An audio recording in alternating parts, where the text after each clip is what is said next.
We start things off with President Park Geun-hye's state visit to Vietnam this week, where the president met with Korean and Vietnamese businessmen in Hanoi on Sunday. During talks, she stressed the need for the two countries' better cooperation in areas of nuclear plant construction, infrastructure projects, and free trade. Our presidential correspondent Eoh Jin-joo, traveling with the president, sent us this report. President Park has emphasized the importance of the newly emerging economic bloc, which is the so-called VIP, V standing for Vietnam, I for Indonesia, and P for the Philippines. During a dinner with Korean and Vietnamese businessmen on Sunday, President Park said the reason she chose Vietnam as the first country among the ASEAN member nations for her overseas trip was because of her firm belief in the future the two countries will build. President Park also stressed that Korea and Vietnam should expand cooperation to higher value-added sectors in line with the economic development in both countries. Nuclear power plant construction was one of them.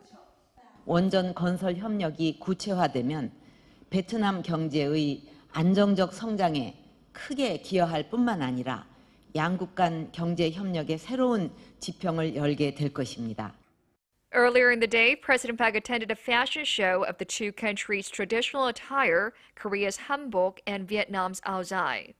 She herself wore a hanbok with a light blue top and a lemon-colored dress and expressed her hopes for the two countries to cooperate in harmony just as the two traditional costumes blend together.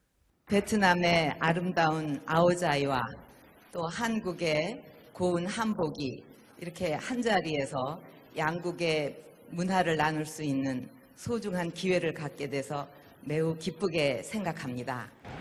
On Monday, President Park is scheduled to hold bilateral talks with Vietnamese President Truong Tan Sang, after which the two leaders are expected to adopt a joint statement for joint prosperity.